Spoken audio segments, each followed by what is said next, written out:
Franchement, cette imitation de Robin Williams est une pépite absolue. Et ce jour-là, Jack Nicholson a tout simplement explosé de rire. Voici quelques scènes mythiques où notre génie comique a complètement fait perdre leur sérieux à ses partenaires de jeu. Prenez le film Patch Adams par exemple. Robin s'est totalement lâché, avec un humour décapant et bruyant à souhait. Résultat des courses ? Impossible pour l'équipe de garder un visage neutre. Arrête, pardon. Oh là là, je suis vraiment navré. Ce n'est tellement pas pro, je m'en excuse. Vraiment. Sur le plateau de Jumanji, même le fait d'être enterré jusqu'au cou ne l'a pas empêché de partir en vrille et d'improviser. C'est moi qui te fais cet effet-là ? Non. Non. Quoi ? C'est un truc à part. Qu'est-ce qui te prend ? Rien du tout. C'est pas un truc de Kato aussi ? Non. Aucun rapport avec un membre de la famille décédé. C'est juste... Quoi ? J'avais juste une envie soudaine de faire ça. Toujours dans le même film, la séquence où le jeune Peter triche au jeu et se transforme peu à peu en singe a l'air super angoissante à l'écran. Sauf qu'en coulisses, c'était un véritable festival de vannes inattendues. Depuis quand est-ce qu'il s'est transformé en Georges le petit singe ? Un macaque ? Chut, un peu de silence s'il vous plaît. À sa sortie, la comédie Papy Sitter n'a peut-être pas fait l'unanimité chez les critiques. Par contre, sur le plateau, l'équipe pleurait de rire du matin au soir. Et tout ça grâce à notre cher Robin. Ce n'est pas toi qui me donnes des ordres ? Ça, c'était d'une grande maturité. Lors du tournage de la série The Crazy Ones, son personnage ne devait absolument pas jouer les coiffeurs. Mais bon, l'acteur a choisi de suivre son instinct et de jouer du peigne, ce qui a fait déraper la prise dans un délire total. Allez, viens par là, tu es superbe. Si, je t'assure. Franchement, oui. Tu es absolument divine. Ne te mens pas à toi-même. Tu es à tomber par terre. C'est la pure vérité. Lâche prise. Bon, d'accord, je vais m'y mettre alors.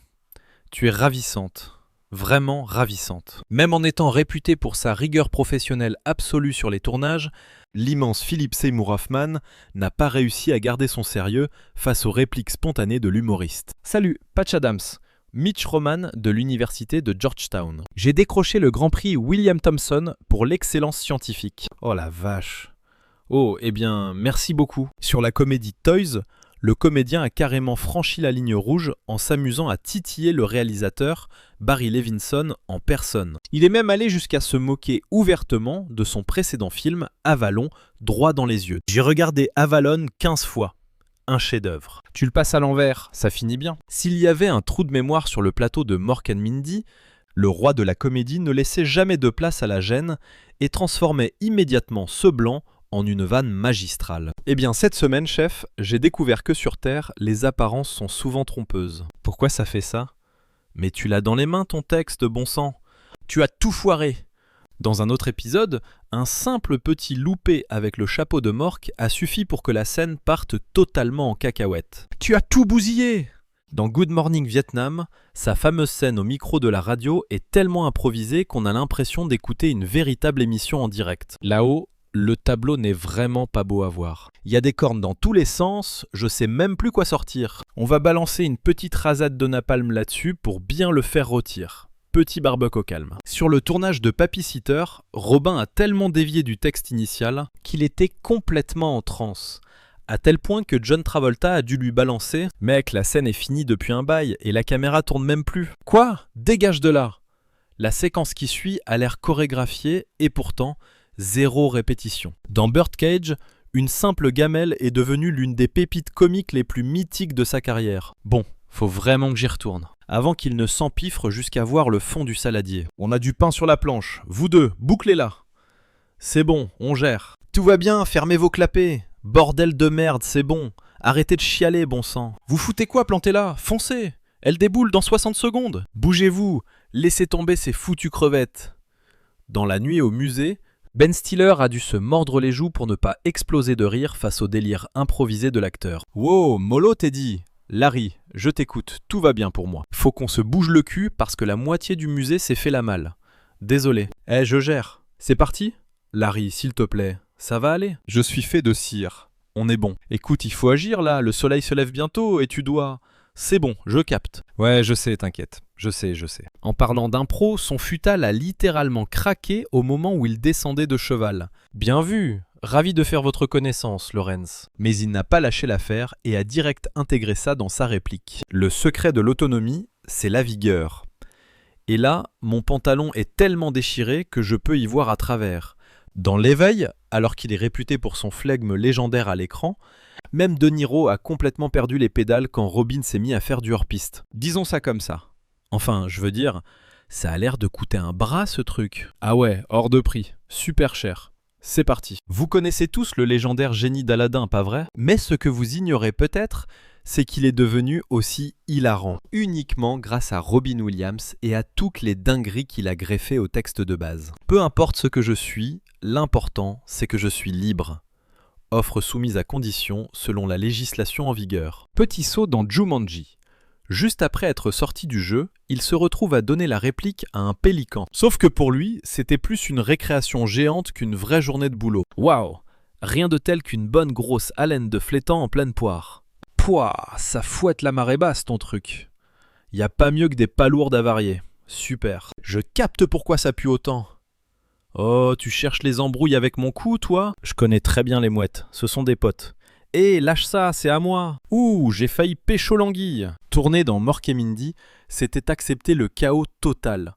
Parce qu'à la moindre seconde, Robin pouvait te sortir des vannes sorties de nulle part et faire pleurer de rire tout le plateau. Une formation accélérée.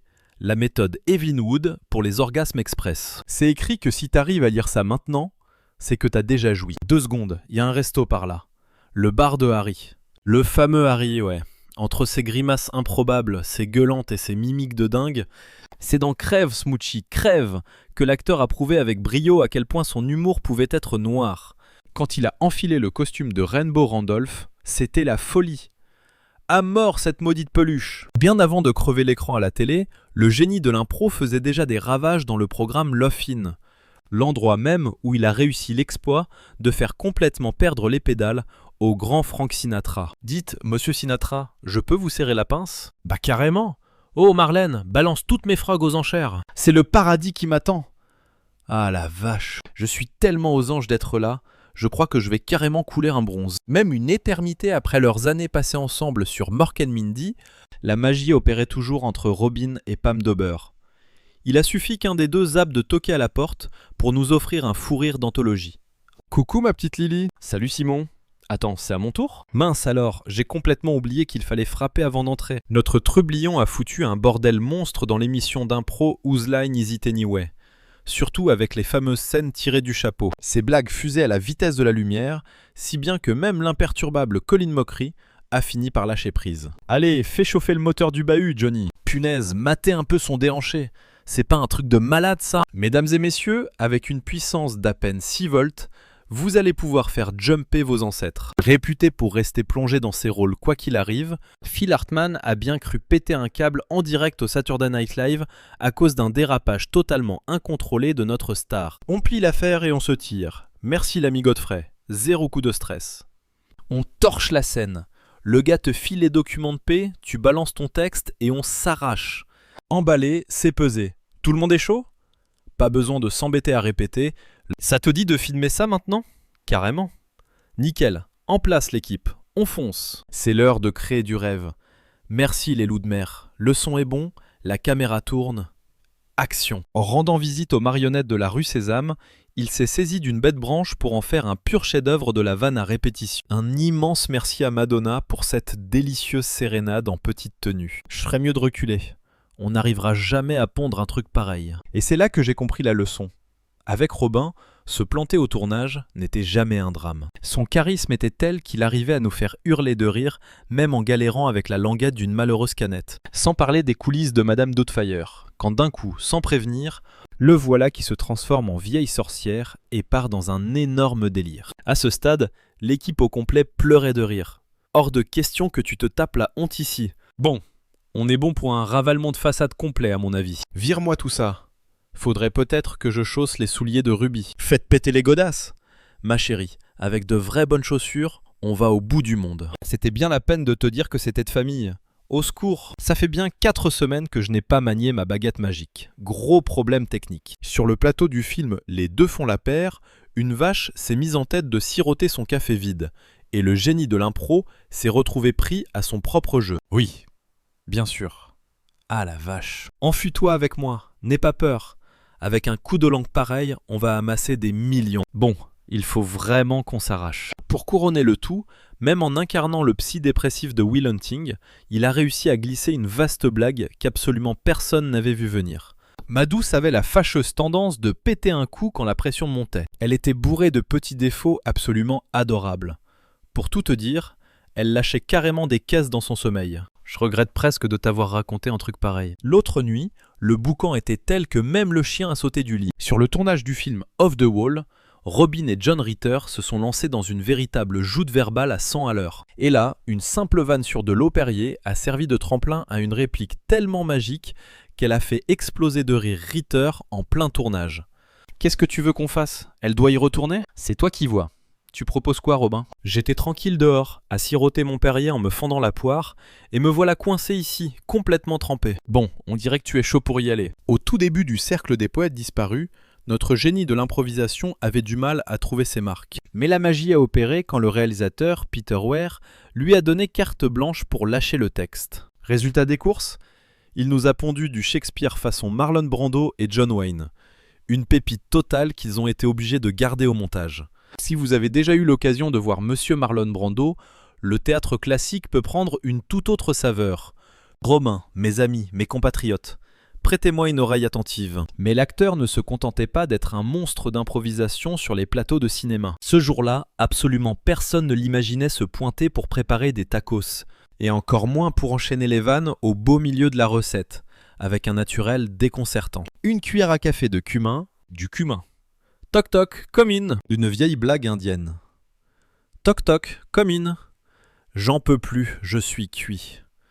Ces imitations faisaient toujours mouche et laissaient son public plié en deux, peu importe l'endroit. Comme la fois où il a pris la voix de Michael Jackson, se plaignant dans sa villa d'Encino. C'est incompréhensible. Je n'en ai pas la moindre idée, mais je suis fait comme ça, et je vous adore. D'ailleurs, dans l'émission American Idol, Simon Cowell jouait toujours le rôle du juré glacial et impitoyable, jusqu'au jour où la tornade Williams a débarqué sur le plateau pour renverser complètement la vapeur. Et toi là, Simon, avec tes petits seins d'homme, tu fabriques quoi au juste? Ta petite poitrine masculine et ce torse bien poilu. Tu me fais carrément penser à ma frangine. Tu es à tomber par terre. Tu es d'une beauté fatale. Il n'avait jamais froid aux yeux quand il s'agissait de taquiner les gros bonnets de la télévision. Bien avant que ce ne soit à la mode, il se payait déjà la tête de Donald Trump. Je tiens aussi à vous remercier d'avoir rassemblé Prince, William Shatner, Puff Daddy et ce bon vieux Mick Jagger sur un seul et même plateau. C'est clairement annonciateur de l'apocalypse. Merci beaucoup. Un grand merci. Notre civilisation touche à sa fin, c'est officiel. À chaque fois qu'il débarquait dans une émission, il partait tellement en vrille que l'animateur ramait comme un fou pour essayer de sauver son interview. Bon, il faut que je vous pose la question. C'est peut-être un poil intime, cependant 20 cm.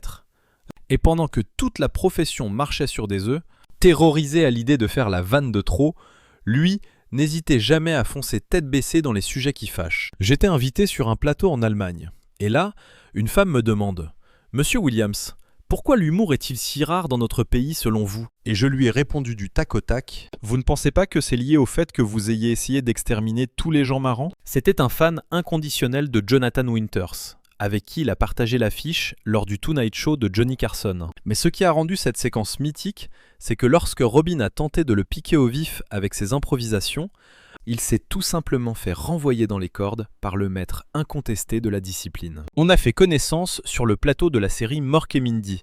On s'est éclaté comme des petits fous. C'était vraiment la belle époque. Faut dire qu'en ce temps-là, les petits remèdes euphorisants circulaient beaucoup plus librement. Avec lui, le moindre couac technique devenait un prétexte pour faire le clown. Comme cette fois à la télévision britannique, où il a complètement improvisé pour faire croire que le chaos ambiant était écrit d'avance dans le scénario. On en est à quel montant pour les dons là? Je n'ai qu'un seul truc à demander à la famille royale, comment on peut rouler sur l'or et ne pas se payer un bon dentiste? Pourtant, il s'en est fallu de très peu pour qu'il enfile le costume de Batman dans les années 90, avant que ce bon vieux Jack Nicholson ne lui souffle le rôle à la toute dernière seconde. En fait, ça me branchait bien, a-t-il dit, et puis un autre mec s'est pointé en mode « Je suis meilleur que toi ».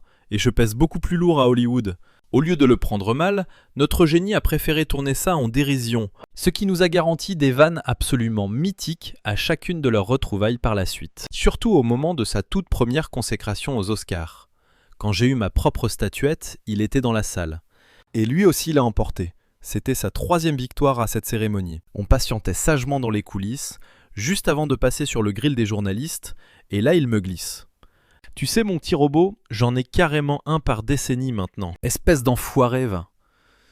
Ce qu'on sait un peu moins, c'est que notre star était aussi un grand mordu de jeux vidéo. Et même avec une manette entre les mains, il trouvait le moyen de créer des situations à mourir de rire, en interagissant avec de parfaits inconnus. C'est toujours un choc d'aller jouer en réseau et de se faire étaler par un gosse de 10 ans. Du genre, tu es à moi.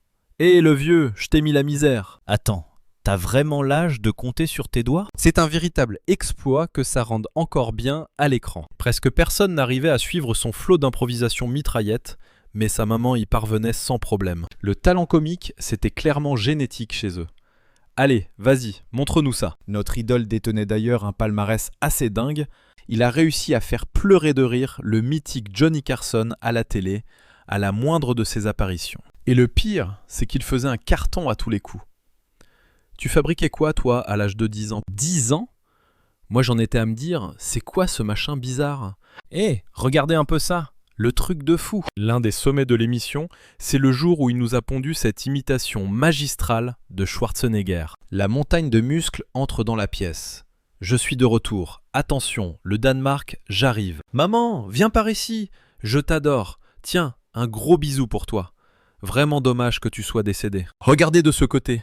Je m'apprête à vous faire un autre discours. Mais avant ça, laissez-moi défoncer une cloison et faire danser mes tétons. Lors de sa légendaire partie du jeu des devinettes sur le plateau de l'animatrice Hélène, ce qui fait généralement transpirer n'importe quelle autre star, s'est transformé en une véritable promenade de santé pour lui. Et ça uniquement grâce à ses voix complètement barrées et à ses parodies spontanées. Ça, à mon avis, c'est forcément l'accent français. Visualisez un peu une gigantesque boule de démolition. Ah, on passe à l'allemand, très bien. On fait comment pour respirer déjà?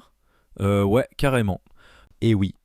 Ce soir-là, on devait honorer la carrière du grand Al Pacino, jusqu'à ce que notre trublion ne monte sur les planches pour vampiriser la scène et en faire son propre spectacle de stand-up. Et qu'est-ce qu'on fait de ton mythique cri de guerre, le fameux « Ouh-ha ». T'es qui là, Charlie Lecoq? C'est quoi ce délire avec ce « Ouh-ha » ? Ça veut absolument rien dire. C'est exactement le genre de petit bruit que tu lâches pendant un toucher rectal. Ouha! Même en pleine interview, il trouvait le moyen de rendre Al Pacino complètement chèvre. Genre, l'acteur est planté juste à côté de lui, et le mec sort quand même sa fameuse voix. Non, ne commence pas à crier « c'est pas moi qui pète un plomb, c'est toi qui pète un plomb ». Il a aussi scotché tout le monde avec une parodie lunaire de Bruce Springsteen, mais alors totalement à sa sauce. Je suis au volant de ma caisse. J'allume la radio. Je te chauffe un peu? Même Christopher Walken a eu droit à son imitation. Robin forçait tellement le trait que ça finissait toujours en immense bazar. Il y a un seul acteur qui pourrait se lancer dans les films pour adultes et qu'on regarderait tous. C'est Chris Walken. Ah la vache, oui. Mon Dieu. Ce serait un pur chef-d'œuvre. Tu l'imagines très bien sortir un truc du genre « Je suis en toi, si profondément en toi là. Toi là, en toi. Tout au fond là. » Ouais. Le truc, c'est que j'ai fini mon affaire il y a déjà 1 heure. Lors du célèbre lynchage comique de Richard Pryor en 1977, Robin débarque sur scène. Et paf, il donne direct le ton avec des vannes tellement mordantes que Pryor lui-même galère à garder son sérieux au milieu de ses fous rires. Merci bien. Ah, voilà le travail. Merci. On se lâche, bien funky. C'est bon, on redescend. Il y a 18 ans, dans les Petits Patelins, on l'accueillait en nouant un joli ruban jaune autour du vieux chêne. Juste avant de s'en servir pour essayer de le pendre avec. Franchement, la seule chose que je retiens, c'est que ce type est un génie absolu. Sérieusement, trouvez-moi quelqu'un d'autre capable de jongler avec le burlesque, la satire, le mime et le stand-up. Juste pour pondre un truc qui va froisser absolument tout le monde. Même un vrai accident de tournage ne pouvait pas couper Robin dans son élan de pure improvisation. Sur le plateau de Hook, il s'est enfoncé un vrai clou dans le pied. Mais tranquille, il a continué à jouer la scène sans broncher. Il y a un vrai clou sur ce plateau. Là encore, c'était un festival de répliques inventé sur le tas, avec un petit clin d'œil génial au cercle des poètes disparus. Et si vous ouvrez bien l'œil, on grille Pierce Brosnan qui lutte de toutes ses forces pour ne pas exploser de rire. Carpe dentum, cueille la dente. Pour les scènes au téléphone, dans Madame Doubtfire, chaque nouvelle prise partait encore plus en cacahuète que la précédente. Les mômes sont bien élevés? Ou faut leur coller une petite baigne de temps en temps pour leur remettre les idées en place? Dans Happy Feet 2, même confiné derrière un micro, Robin partait dans des délires pas possibles. On aurait vraiment dit qu'il insufflait sa propre âme au personnage. « Mais je t'aime, moi !»« Bon, d'accord. Mais qui va aimer Ramon, hein ?»